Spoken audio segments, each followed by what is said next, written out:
आखिर मेरा दोष क्या है जो मैं अपमान की पीड़ा से गुजर रही हूँ।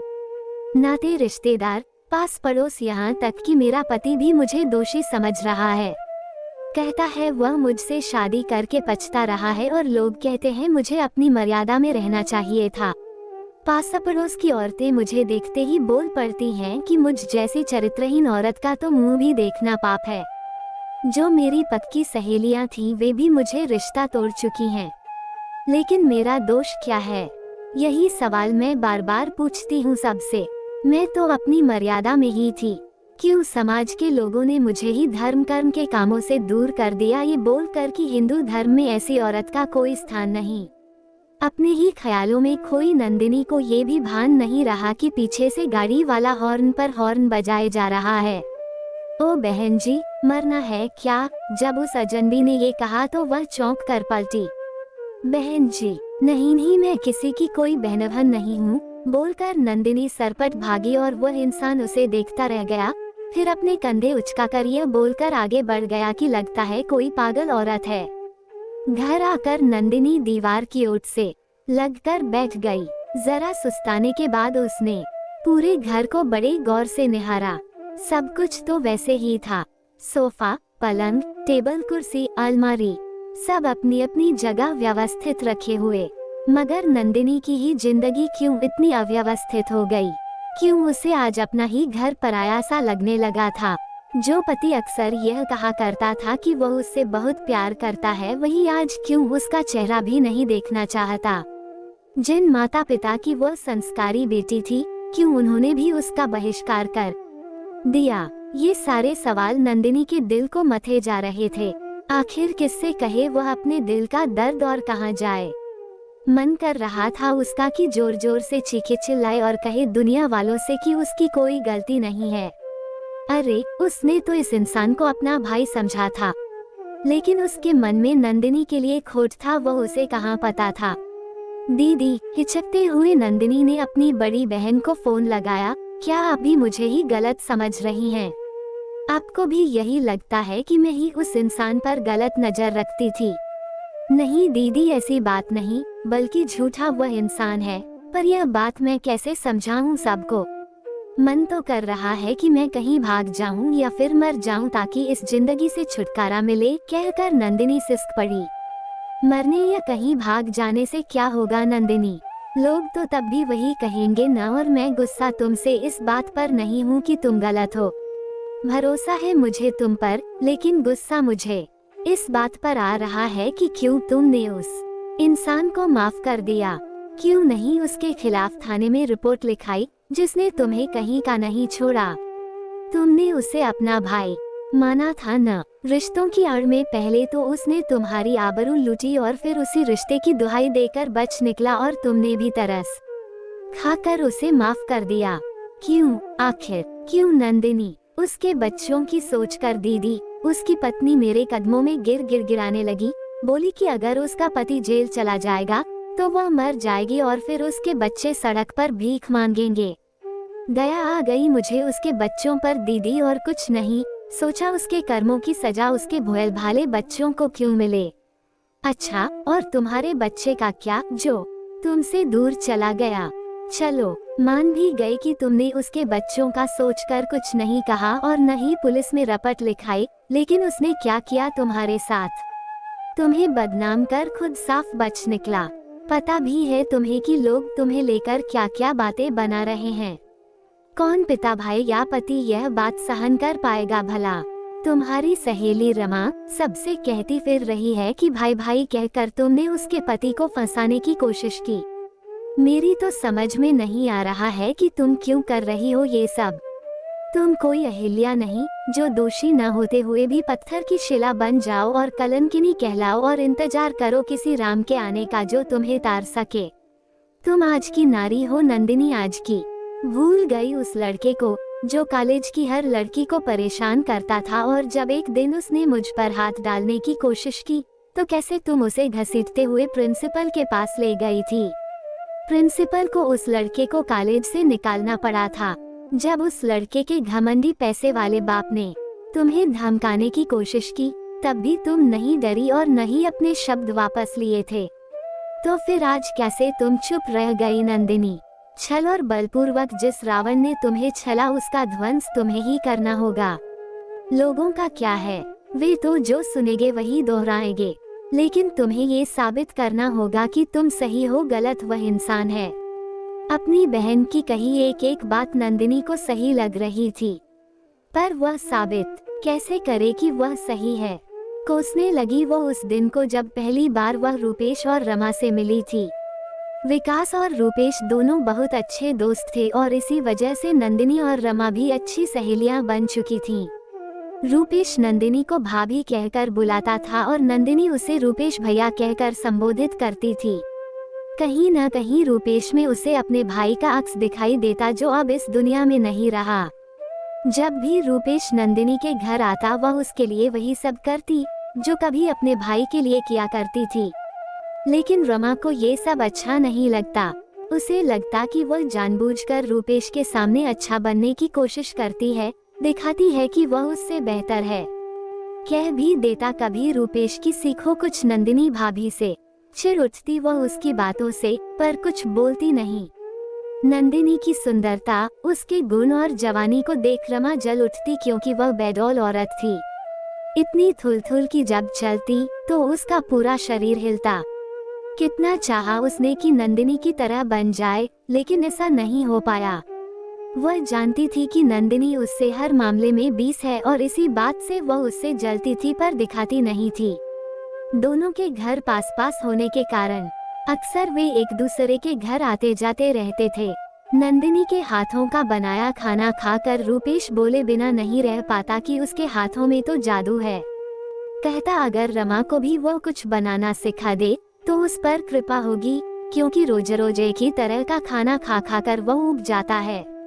उसकी बातों पर नंदिनी और विकास हंस पड़ते, लेकिन रमा चिढ़ उठती और कहती कि अब वो उसके लिए कभी खाना नहीं बनाएगी।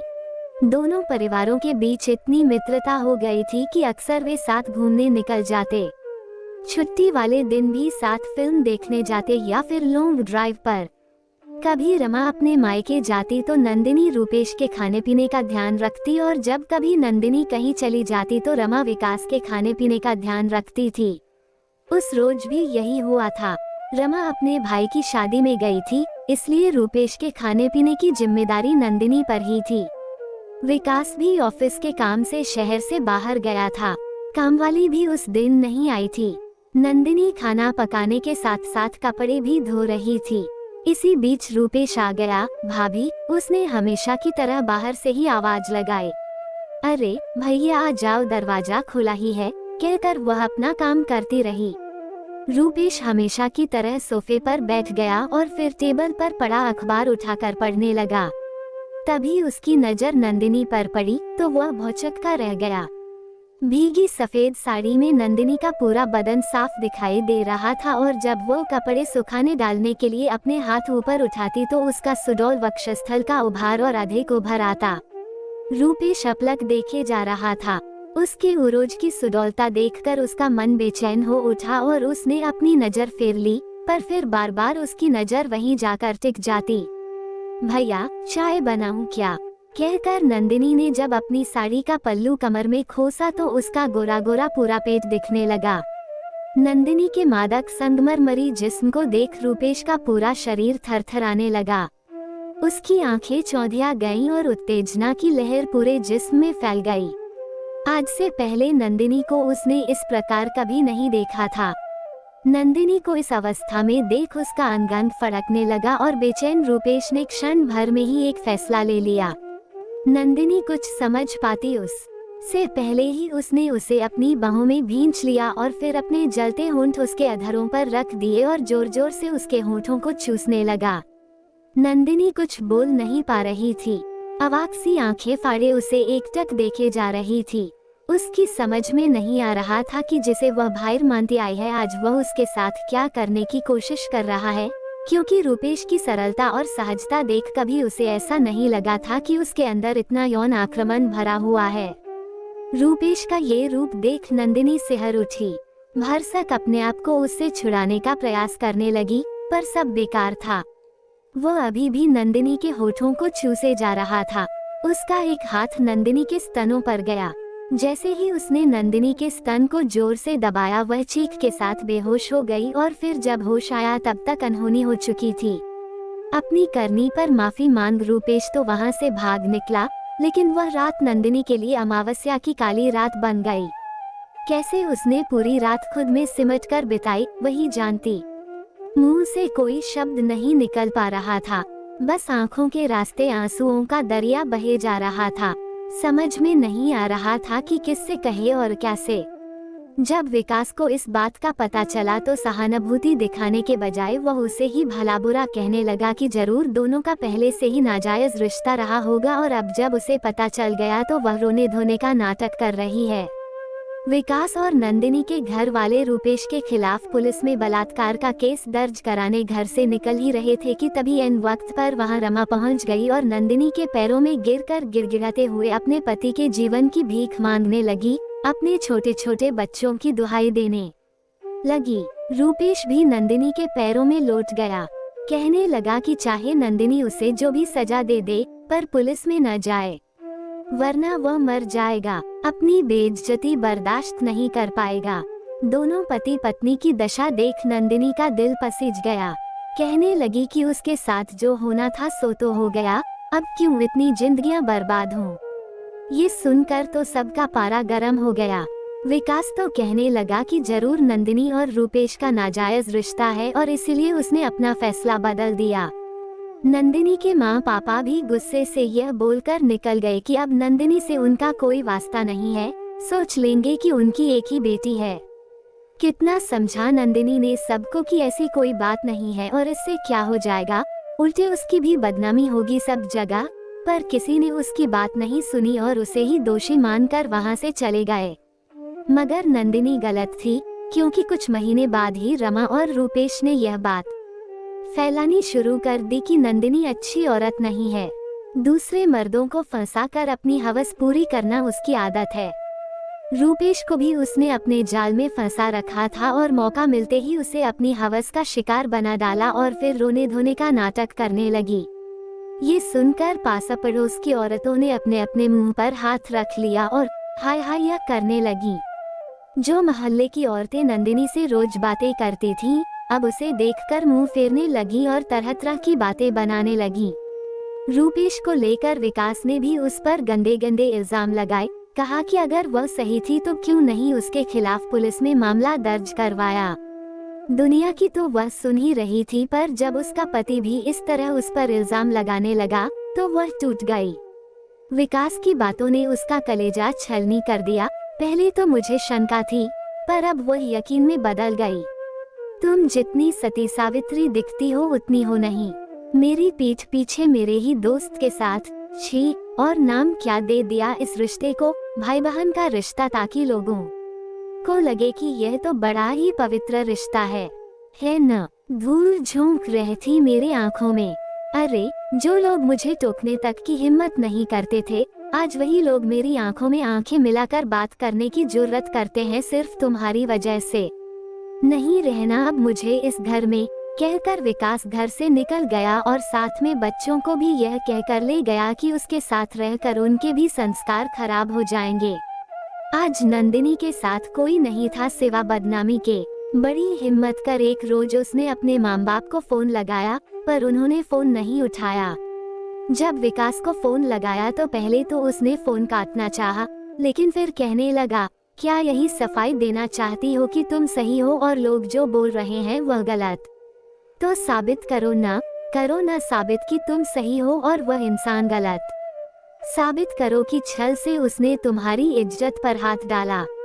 माफ कर दूंगा मैं तुम्हें, लेकिन तुम ऐसा नहीं करोगी नंदिनी, पता है मुझे। इसलिए आज के बाद तुम मुझे कभी फोन मत करना, कहकर विकास ने फोन पटक दिया। नंदिनी कुछ देर तक अवाक सी खड़ी रह गई। सही तो कह रहे हैं विकास, और मैं कौन सा रिश्ता निशा रही हूँ और किसके साथ? जब उसने ही रिश्ते की लाज नहीं रखी तो फिर मैं क्यों दुनिया के सामने जलील हुई जा रही हूँ?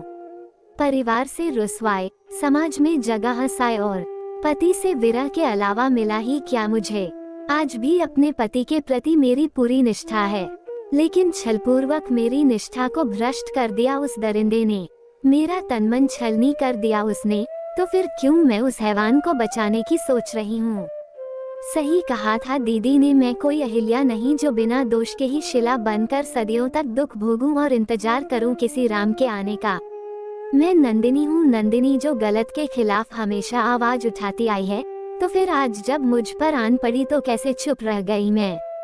नहीं, मैं चुप नहीं रहूंगी। बताऊंगी सबको कि उस दरिंदे ने कैसे मेरे तन मन को छलनी किया। कोमल हूँ, कमजोर नहीं, मन ही मन सोचकर नंदिनी ने अपनी दीदी को फोन लगाया। नंदिनी के जीजाजी के एक दोस्त का भाई वकील था। पहले दोनों बहनें उनके पास गईं और फिर सारी बात बताई। सारी बात जानने के बाद वकील साहब कहने लगे, अगर यह फैसला रेप के तुरंत बाद लिया गया होता तो नंदिनी का केस मजबूत होता, लेकिन सबूतों के अभाव की वजह से अब ये केस बहुत वीक हो गया है। मुश्किल है केस जीत पाना। शायद पुलिस भी अब एफआईआर न लिखे। पर वकील साहब, कोई तो रास्ता होगा ना? ऐसे कैसे कुछ नहीं हो सकता? नंदिनी की दीदी बोली, हो सकता है अगर गुनहगार खुद ही अपना गुनाह कबूल कर ले तो, वकील ने कहा। पर वह ऐसा क्यों करेगा? वकील की बातों से नंदिनी सकते में आ गई, क्योंकि उसके सामने एक बड़ी चुनौती आ खड़ी हुई थी। लेकिन उसे उस इंसान को सजा दिलवानी ही है, पर कैसे ये सोच कर वह परेशान हो उठी। घर आकर भी नंदिनी चिंता में डूबी रही। बार बार वकील की कही यह बात की सबूत न होने की वजह से उसका केस बहुत वीक है उसका दिमाग झंझोर देती। वह न चैन से सो पा रही थी और न ही बैठ परेशान थी कि कैसे वह रूपेश के खिलाफ सबूत जुटाए और कैसे उसे जल्द से जल्द सजा दिलवाए। पर कैसे, यही बात उसे समझ में नहीं आ रही थी। तभी अचानक उसके दिमाग में एक बात कौंधी और तुरंत उसने अपनी दीदी को फोन लगाकर सारा मामला समझा दिया। पर नंदिनी, ये काम इतना आसान नहीं है बहन, चिंतातुर उसकी दीदी ने कहा। उसे लगा कि कहीं नंदिनी किसी मुसीबत में न फंस जाए। जानती हूँ दीदी, पर मुश्किल भी नहीं, मुझे हर हाल में उसे सजा दिलवानी है, तो ये रिस्क उठाना ही पड़ेगा। अब कैसे छोड़ दूँ उस इंसान को मैं दीदी, जिसने मेरी इज्जत और आत्मसम्मान को क्षत विक्षत कर दिया। उसके कारण ही मेरा पति, बच्चा मुझसे दूर हो गए। कह वह उठ खड़ी हुई। आप यहाँ? अचानक नंदिनी को अपने सामने देख रूपेश चौंका। घबराए नहीं भा, सॉरी, अब तो मैं आपको भैया नहीं बुला सकती ना। वैसे हम कहीं बैठकर बातें करें, कहकर नंदिनी उसे पास की ही एक कॉफी शॉप में ले गई। वहाँ उसका हाथ पकड़कर कहने लगी, रूपेश, आप उस बात को लेकर गिल्टी फील मत कीजिए, और सच तो यह है कि मैं भी आपको चाहने लगी थी। सच कहती हूँ, जलन होती थी मुझे उस मोटी रमा से जब वह आपके करीब होती। भैया तो मैं आपको इसलिए बुलाती थी ताकि विकास और रमा बेफिक्र रहें, उन्हें शंका न हो हमारे रिश्ते पर। जानते हैं जानबूझकर मैंने उस रोज अपनी बाई को छुट्टी दे दी थी। लगा विकास भी बाहर गए हुए हैं तो इससे अच्छा मौका और क्या हो सकता है। जैसा प्लान बना रखा था मैंने ठीक वैसा ही किया। पारदर्शी साड़ी पहनी, दरवाजा पहले से खुला रखना भी मेरे प्लान में शामिल था। रूपेश, अगर आप न हरकत करते उस दिन तो मैं ही आपके आगोश में आ जाती। खैर, बातें तो बहुत हो गई, पर अब क्या सोचा है? उसकी आंखों में झांकते हुए नंदिनी बोली, कभी विकास और रमा को हमारे रिश्ते के बारे में पता न चले ये ध्यान मैंने हमेशा रखा। कहकर रूपेश को चूम लिया और जता दिया कि वह उससे क्या चाहती है। पहले तो रूपेश को थोड़ा अजीब लगा, लेकिन फिर नंदिनी की साफ साफ बातों से उसे पता चल गया कि वह भी उसी राह की राही है जिसका वह। फिर तय हुआ कल दोनों एक होटल में मिलेंगे जो शहर से दूर है। क्या बहाना बनाया आपने रमा से? रूपेश की बाहों में समाते हुए नंदिनी ने पूछा। यही कि ऑफिस के काम से दूसरे शहर जा रहा हूँ। और तुमने क्या बहाना बनाया? मैं क्या बहाना बनाऊंगी, विकास मेरे साथ रहते ही नहीं अब, अदा से नंदिनी ने कहा। कब का छोड़कर चला गया वह मुझे। अच्छा ही हुआ, वैसे भी वह मुझे जरा भी पसंद नहीं था। कहकर नंदिनी ने रूपेश को चूम लिया। पक्षी को जाल में फंसाने के लिए दाना तो डालना ही पड़ता है न, सो नंदिनी वही कर रही थी। पैगा नंदिनी ने ही बनाया और अब तक 3-4 पैगा हो चुके थे। नशा भी चढ़ने लगा था धीरे धीरे। अच्छा रूपेश, सच सच बताना, क्या तुम भी मुझे पसंद करते थे? बात पहले उसने ही छेड़ी। सच कहूँ नंदिनी, नशे में वह सब सही सही बकने लगा। जब तुम्हें पहली बार देखा था न, तभी मुझे कुछ कुछ होने लगा था कि विकास कितना खुशहाल है जो तुम जैसी सुंदर पत्नी मिली, और मुझे मोटी थुल जलन होती थी मुझे विकास से। जब भी मैं तुम्हें देखता था मेरी लार टपकने लगती थी। लगता कैसे मैं तुम्हें अपनी बाहों में भर लूं और फिर गोद में उठाकर कमरे में ले जाऊं, और फिर लेकिन जब तुम मुझे भैया कहकर बुलाती थी ना, तो मेरा सारा जोश ठंडा पड़ जाता। मौका ढूंढता था तुम्हारे करीब आने का, और उस दिन मुझे वह मौका मिल ही गया। तुम्हारे गोरे गोरे बदन को देख उस दिन मैं पागल हो गया। लगा अगर तभी तुम्हें ना पा लूं तो फिर कभी ऐसा मौका नहीं मिलेगा। सच में मजा आ गया था उस दिन तो। एक बड़ा घूंट भरते हुए वह बोला, जो मजा तुम में है ना नंदिनी, वैसा कभी रमा के साथ महसूस नहीं किया मैंने। वैसे तुम चुप क्यों हो गई नंदिनी, बोलो कुछ। जैसे ही उसने ये शब्द कहे, कमरे की लाइट ऑन हो गई। सामने पुलिस को देख रूपेश की सिट्टी पिट्टी गुम हो गई। फिर जब नंदिनी के व्यंग्य से मुस्कुराते चेहरे को देखा तो समझ गया कि ये सब उसे फंसाने की साजिश थी। अब वो पूरी तरह इनके चंगुल में फंस चुका है। फिर भी सफाई देने से बाज नहीं आया। कहने लगा, इंस्पेक्टर साहब, मेरा कोई दोष नहीं है। इसने मुझे यहाँ बुलाया था तो मैं आ गया। हाँ, मैंने ही तुम्हें यहाँ बुलाया था, पर क्यों, वह भी सुन लो। कहकर नंदिनी ने अपना सारा प्लान उसे बता दिया। एक न चली रूपेश की, क्योंकि सारी सच्चाई अब पुलिस के सामने थी, सबूत के साथ, जो नंदिनी ने अपने फोन में रिकॉर्ड कर लिया था। पुलिस के डर से रूपेश ने अपना सारा गुनाह कबूल कर लिया। नंदिनी से जबरन बलात्कार और उसे बदनाम करने के जुर्म में कोर्ट ने रूपेश को 10 साल की सजा सुनाई। गलत न होने के बाद भी नंदिनी को दुनिया के सामने जलील होना पड़ा, अपने पति बच्चों से दूर रहना पड़ा। सोच भी नहीं सकती थी वो कि जिस इंसान को उसने दिल से भाई माना, वो उसके लिए इतनी गंदी सोच रखता था। रूपेश की सजा पर जहां नंदिनी ने सुकून की सांस ली, वहीं विकास और उसके मायके वाले बहुत खुश थे। अगर नंदिनी ने ये कदम न उठाया होता आज, तो वह दरिंदा फिर किसी और नंदिनी को अपनी हवस का शिकार बना देता और फिर उसे ही दुनिया के सामने बदनाम कर खुद बच निकलता। रूपेश को उसके कर्मों की सजा मिल चुकी थी और नंदिनी को सुकून।